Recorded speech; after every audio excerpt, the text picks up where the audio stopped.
Yo estaba solo, sin esperanza, vivía tan triste, lejos de ti, porque decidiste salvarme de muerte, cambiaste tinieblas por sendas de luz.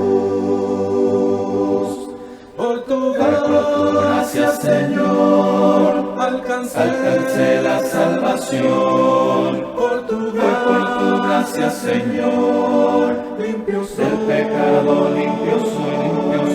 Por tu gracia, Señor, sin cadenas estoy. Por tu gracia, Señor, viviré. Por siempre yo viviré. Yo estaba solo, sin esperanza, vivía tan triste, lejos de ti, porque decidiste salvarme de muerte, cambiaste tinieblas por sendas de luz. Por tu gracia, Señor, alcancé la salvación. Por tu gracia, Señor, limpio soy del pecado, limpio soy. Por tu gracia, Señor, sin cadenas estoy. Por tu gracia, Señor, viviré. Por siempre yo viviré en tu mansión. Cuando sientas que el dolor va acabando con tu amor, mira a Cristo, mira a Él, el amor que siempre es fiel. Mira a Cristo, mira a Él, no te apartes de su ley, su confianza ganarás, nunca solo estarás. Cuando sientas desmayar ante la adversidad, busca a Cristo y verás que descanso en Él tendrás. Mira a Cristo, mira a Él, no te apartes de su ley, su confianza ganarás, nunca solo estarás. Cuando sientas tú caer ante el diablo burlador, busca a Cristo, mira a Él, quien te libra de su rey. Mira a Cristo, mira a Él, no te apartes de su ley, su confianza ganarás, nunca solo estarás. Cuando sientas el temor de luchar por el Señor, busca a Cristo, pide fe, Él te colma de valor. Mira a Cristo, mira a Él, no te apartes de su ley, su confianza ganarás, nunca solo estarás. Mira a Cristo, mira a Él, no te apartes de su ley, su confianza ganarás, nunca solo estarás. 3 etapas en la vida del cristiano. Fíjese que esta es la lección basado en lo que el apóstol Juan está enseñando ahí en el capítulo 2 de 1 Juan, versículo 12 al 14. Dice: os escribo a vosotros, hijitos, porque vuestros pecados han sido perdonados por su nombre. Os escribo a vosotros, padres, porque conocéis al que es desde el principio. Y os escribo a vosotros, jóvenes, porque habéis vencido al maligno. Os escribo a vosotros, hijitos, porque habéis conocido al Padre. Os escribo a vosotros, padres, porque habéis conocido al que es desde el principio. Os escribo a vosotros, jóvenes, porque sois fuertes, y la palabra de Dios permanece en vosotros, y habéis vencido al maligno. Padres, hijos, jóvenes. El apóstol Juan utiliza el lenguaje figurado al hablar de padres, hijos, jóvenes, haciendo referencia a las 3 etapas de la vida del cristiano desde el día de su conversión hasta la madurez final, basado en el uso de que Juan le da a la palabra teknion, en la primera referencia para hijitos, refiriéndose a los recientes convertidos o a los recién convertidos. Bueno, ¿cuál será el plan de este sermón? Será así. Seguimos la idea figurada de las 3 etapas de la vida cristiana en este sermón. Las 3 etapas que pronuncia Juan y que él quiere que pongamos atención. La primera etapa es la infancia, la etapa de la infancia. Luego está la etapa de la juventud. Entonces nosotros somos niños, primero niños en Cristo, tenemos que alcanzar la segunda etapa, que ya somos jóvenes, maduros, en ese sentido más crecidos. Y finalmente la edad de la madurez, cuando estamos ya preparados para terminar nuestra carrera y entrar a la gloria eterna. Todos tenemos que desarrollar esta etapa de la vida cristiana. Entonces vamos a la etapa de la infancia, la etapa en la cual los cristianos son hijitos, aquellos que son cristianos nuevos, niños en Cristo, referidos en varias partes de la Escritura. Ahí en 1 Corintios 3:1, Pablo hablándole a los hermanos por su carnalidad. De manera que yo, hermanos, no puedo hablaros como a espirituales, sino como a carnales, como a niños en Cristo. Había muchos problemas en Corinto y era producto del no crecimiento. Los hermanos se habían bautizado y se habían quedado en un estado de infancia espiritual, cosa que necesitaban salir de ese estado para enseñarle otras cosas. Texto Gálatas 4:19, la oración de Pablo por los hermanos en Gálatas. Fíjense que dice: hijitos míos, por quienes vuelvo a sufrir dolores de parto, hasta que Cristo sea formado en vosotros. Aquí había un problema, que los judaizantes habían venido y estaban haciendo dudar a los hermanos de la doctrina apostólica. Ellos querían que se circuncidaran y volvieran a la ley de Moisés. Y Pablo sufría por ese estado de los hermanos, porque eran niños. Dice aquí que tenía dolores de parto, usando esa forma figurada, hasta que Cristo sea formado en vosotros. Entonces él esperaba el crecimiento. Y Hebreos 5, del 12 al 13, también tenemos alusión a este estado de la vida primaria de los cristianos. Había también problemas ahí, los hermanos necesitaban crecer. Pero mire lo que dice el texto: porque debiendo ser ya maestros después de tanto tiempo, tenéis necesidad de que os vuelva a enseñar cuáles son los primeros rudimentos de la palabra de Dios. Y habéis llegado a ser tales que tenéis necesidad de leche y no de alimento sólido. Y todo aquel que participa de la leche es inexperto en la palabra de justicia, porque es niño. No es malo ser niño. Todos, cuando nos bautizamos, iniciamos la vida cristiana como niños en Cristo. Somos inmaduros, pero tenemos que crecer para salir de ese estado. Entonces, el estado de la infancia espiritual, este es un tiempo difícil. No es fácil, las convicciones se han abrazado recién, la fe está fortaleciéndose, entonces es un tiempo más carnal que espiritual, porque es niño. Los niños cometen muchos errores por su inexperiencia. Entonces lo mismo pasa aquí en la vida espiritual. Necesitan leche de la palabra de Dios. Hay que enseñarle a los hermanos que tienen que reunirse, que tienen que llegar a la hora, que tienen que hacer. Entonces todos los primeros rudimentos se les enseñan en el estado de niñez y ellos van aprendiendo y quemando las etapas día a día, van creciendo. Pero suele pasar que a veces los hermanos se quedan en ese estado, y por eso decía Hebreo que era necesario recordarle una y otra vez las mismas cosas, y habían cosas importantes que enseñarle, pero no se podía porque todavía eran niños. Entonces los nuevos cristianos necesitan ser animados, cuidados y enseñados. Como niños necesitan tutores, necesitan cuidadores.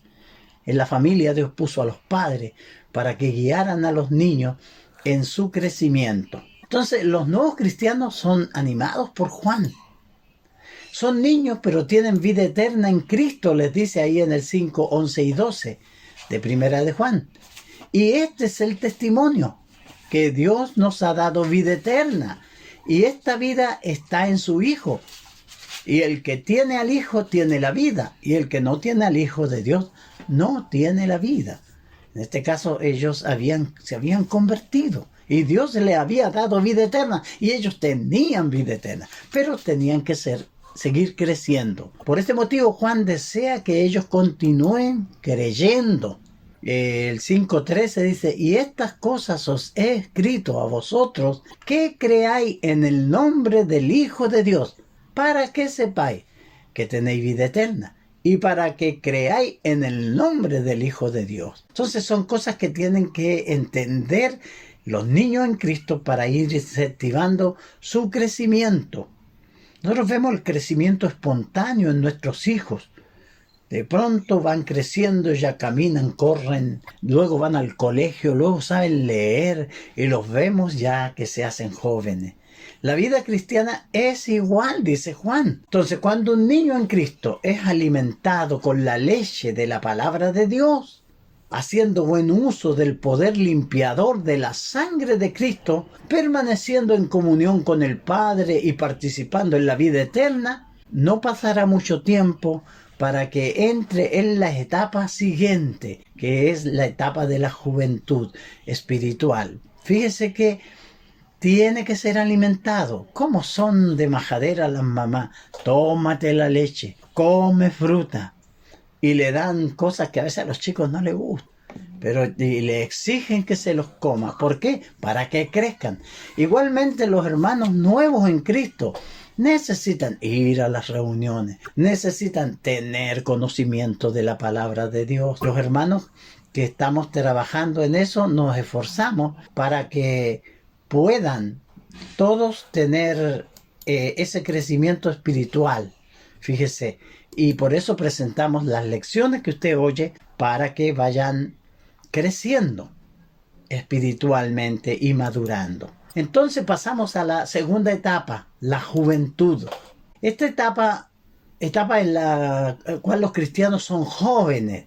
Recuerde que estamos tomando esta expresión jóvenes es una expresión figurada. Un hermano puede ser joven en Cristo, recién convertido, puede ser niño en Cristo, pero puede tener 60 años, 70 años. Pero no estamos hablando de su edad fisiológica, sino que estamos hablando de su estatura espiritual. Entonces hay hermanas y hermanos que son niños en Cristo. Y usted mismo se va a dar cuenta qué estatura tiene al considerar este estudio, si es joven, si es niño o si es maduro.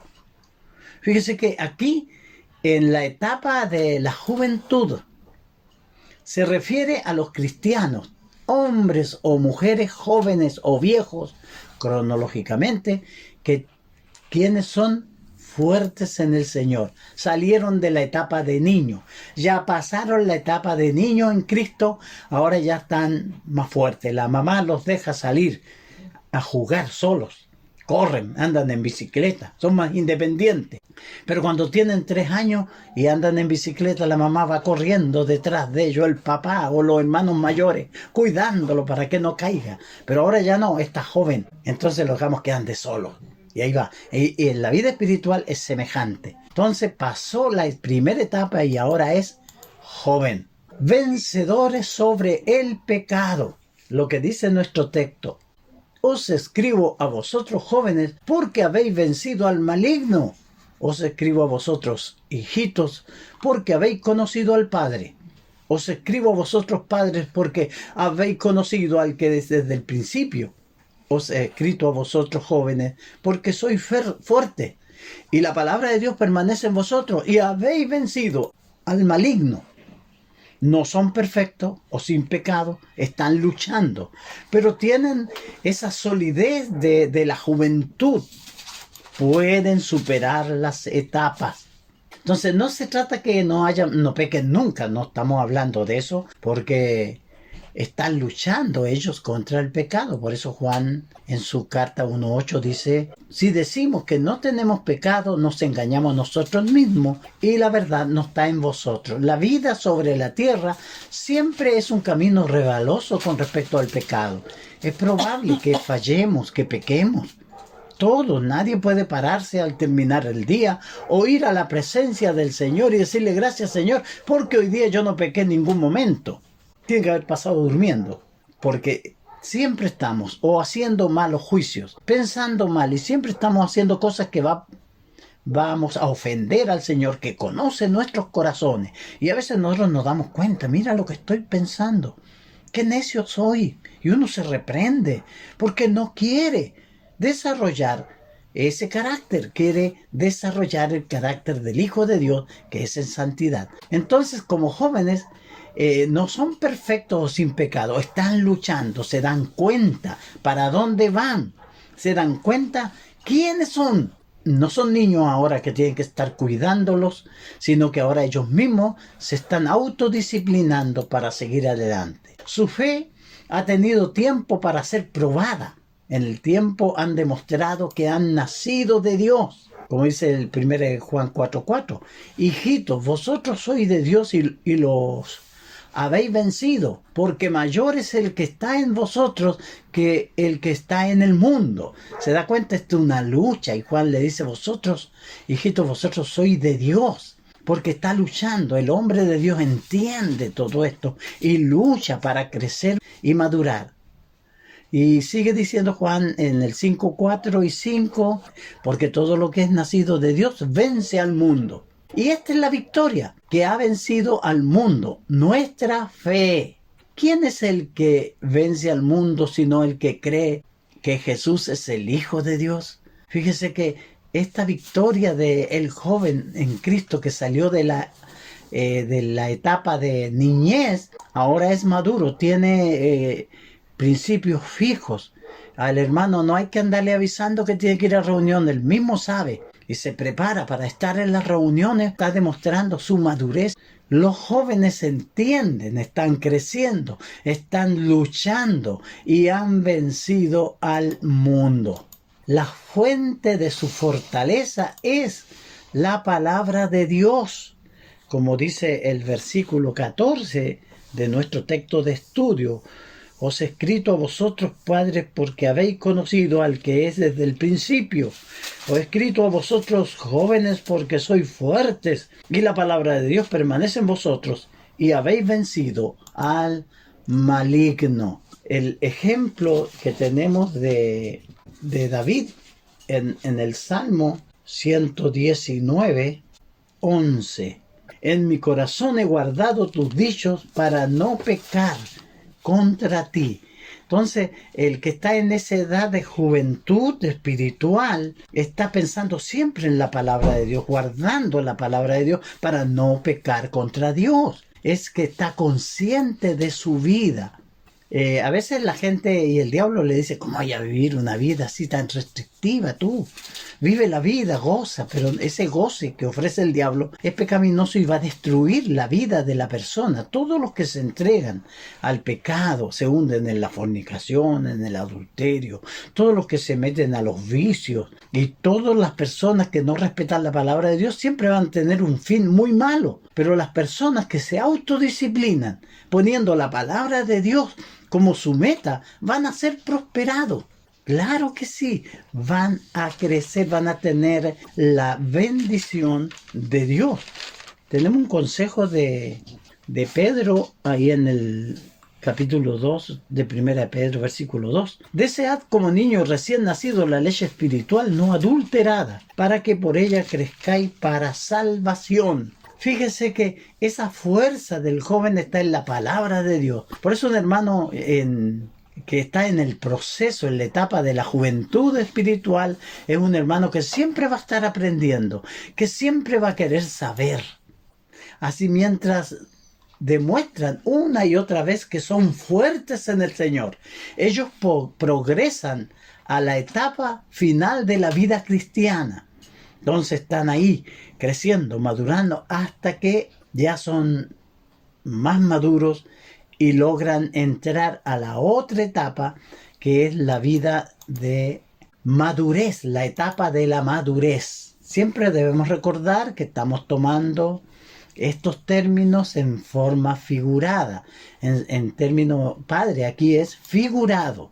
Puede ser un joven, pero que ha crecido y es maduro en Cristo y tiene esa estatura. Esta es la etapa más alta de la vida cristiana, la etapa de la madurez. El término padre sugiere experiencia habiendo progresado en las anteriores etapas espirituales, la infancia y la juventud. Nosotros podemos encontrar en la congregación hermanos que llevan 30 años pero todavía son niños, no han madurado o se quedaron en la etapa de joven. Todos tenemos que luchar para llegar a la etapa de adulto espiritual. Los hermanos que son adultos espiritual, ellos solo andan buscando cómo nutrirse. Ellos solo andan buscando la forma de juntarse con los hermanos, estudiar la palabra del Señor.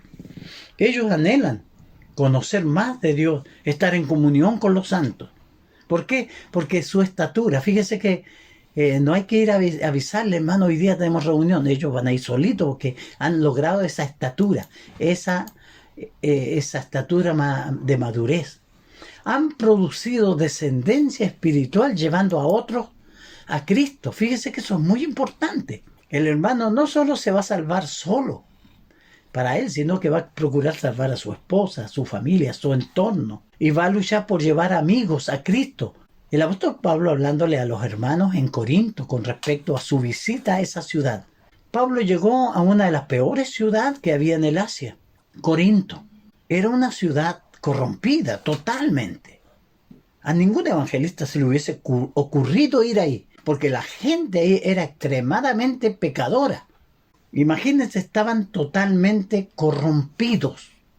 Pero Pablo llegó a ese pueblo y predicó el evangelio.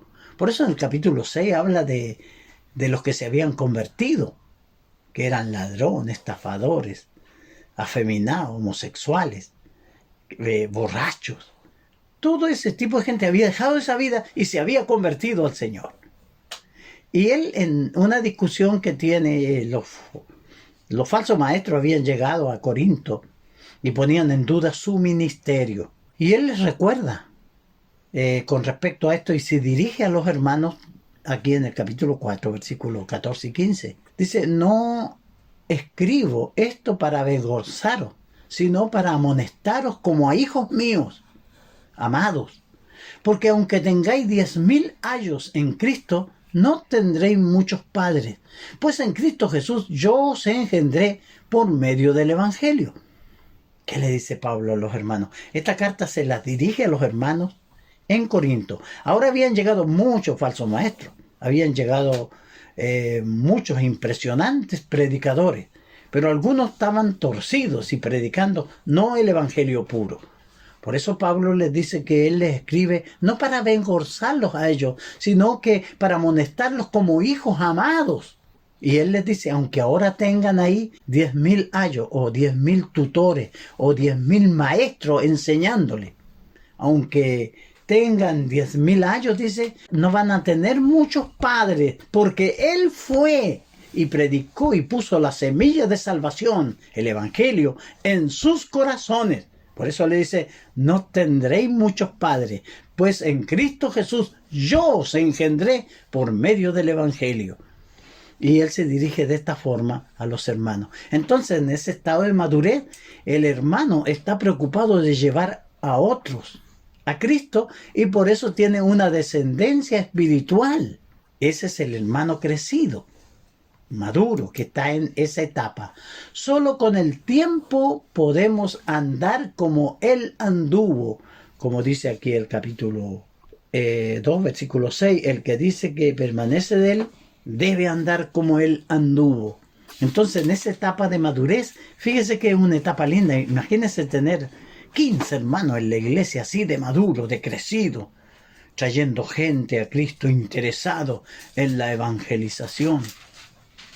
Sería una iglesia muy fuerte, muy grande, cuando tenga ese tipo de hermanos. Se puede decir que alguien ha llegado verdaderamente hasta la madurez cuando alcanzó lo que Pablo dice ahí en Efesios 4:13, cuando alcanzó la unidad de la fe, del conocimiento del Hijo de Dios, a un varón perfecto, a la medida de la estatura de la plenitud de Cristo. Ese es el objetivo a alcanzar. Usted no se conecta a estas reuniones para entretenerse y para escuchar algunas cosas. No. Queremos llevarlo a la madurez espiritual, que desarrolle usted el carácter de Cristo en su propia vida, que sea un hombre maduro, como dice Juan. De ahí la amonestación de Pedro de crecer en el conocimiento de nuestro Señor y Salvador Jesucristo, 2 Pedro 3:18. Dice, antes bien crecer en la gracia y el conocimiento de nuestro Señor y Salvador Jesucristo. Tenemos que crecer, es una orden. Entonces, el conocimiento viene solo mientras nos desarrollamos. Usted se bautizó, es niño en Cristo. ¿Qué tiene que hacer? Crecer hasta llegar a ser joven, un hermano más maduro, y luego llegar al final a la etapa de la madurez completa. En 2 Pedro 1, del 5 al 7 dice, vosotros también poniendo toda diligencia por medio de esto mismo, añadid a vuestra fe virtud, a la virtud conocimiento, al conocimiento dominio propio, al dominio propio paciencia, a la paciencia piedad, al afecto fraternal amor. Entonces fíjese que tenemos esta escala. Usted nació y cuando la fe triunfó en usted es niño en Cristo. Pero usted tiene que agregarle a su fe virtud. Es un trabajo. Tiene que trabajar en ello. Luego conocimiento. Enterarse de la palabra de Dios, de los periodos de la Biblia, del libro que debe ser el libro que más lea usted. Tener dominio propio, cultivar la paciencia, la piedad, el afecto fraternal y el amor. Fíjese que es una escala de 7 peldaños que nos van a llevar a la vida eterna. Pedro dice en el versículo 8 que el que no tiene estas cosas es ciego, no alcanza a ver, porque se quedó en el estado de niñez y no creció. Tenemos que crecer. Entonces, solo por medio de crecer se pasa de una etapa a otra. Cuando no ocurre, cuando no estamos creciendo, fíjese que es señal de una enfermedad seria. Y lamentablemente a veces encontramos hermanos paralíticos espiritualmente entre nosotros. No han crecido, están enfermos. Muchos mueren y se van. Pero nosotros tenemos un desarrollo. Y fíjese que cuando nacen los niños tienen que ir allá al hospital para que los vea el pediatra y la enfermera le da una minuta a seguir en alimentación, en ejercicio. Si al año el niño no se sienta solo, algo tiene. No puede ser, ya a esa edad tendría que estar tratando de pararse. Si a los 2 años, 3 años no camina, un problema serio está acusando. Y así nosotros nos preocupamos y buscamos médicos, medicina y queremos que crezcan. ¿Y qué pasa con la vida espiritual? ¿Estamos creciendo de acuerdo a la estatura o a los años que llevamos? ¿Cuántos años lleva usted de cristiano? Según este sermón, ¿en qué etapa está usted? Es bueno preguntarse. Dios nos dé la gracia e interés necesario para crecer en cada etapa de la vida cristiana. Pero todo dependerá de nuestro interés por crecer. Fíjese, es como toda cosa de la vida. Si yo me interesco y pongo interés y me esfuerzo, voy a crecer, voy a madurar. Pero si no lo hago y voy a la iglesia así como, ya voy a escuchar a ver qué dice el Emilio. Y se va y se pone pero no toma en serio que Dios está esperando su crecimiento para ir obrando. Mire, al lado suyo tiene la palabra de Dios que es poderosa para producir este crecimiento. Tiene el Espíritu Santo que cuando usted se bautizó fue puesto en usted para guiarle, ayudarle. El Espíritu de la promesa que el Señor nos dio. Él nos ayuda a través de la palabra que estudiamos y nos da el crecimiento. Todo depende de usted. Entonces ahí, ¿es niño en Cristo usted? ¿Es joven? ¿O ya llegó a la edad adulta? ¿Cuántas almas ha traído al Señor? ¿Se ha preguntado eso? Esforcémonos y miremos este punto de vista que creo que es de interés y nos puede ayudar. Que el Señor le bendiga, hermano, y muchas gracias por su buena atención.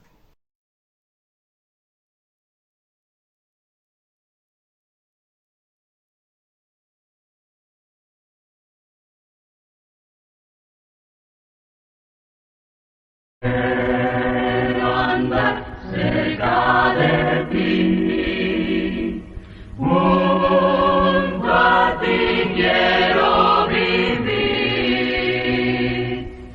quiero estar cerca de ti, junto a ti, Señor, junto a ti.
Ya estoy resuelto, ya no me demoro, quiero ir al Salvador.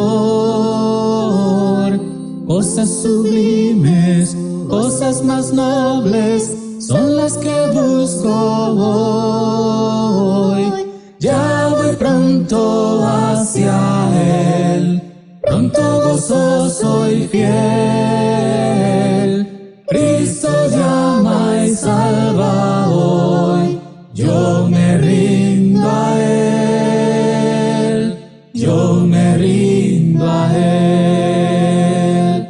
Ya estoy resuelto a entrar en su reino, dejando el mundo atrás. Unos se oponen, otros se burlan, pero yo entraré. Ya voy pronto hacia Él, pronto gozoso y fiel. Cristo llama y salva hoy, yo me rindo a Él, yo me rindo a Él. Ya voy pronto hacia Él, pronto gozoso y fiel. Cristo llama y salva.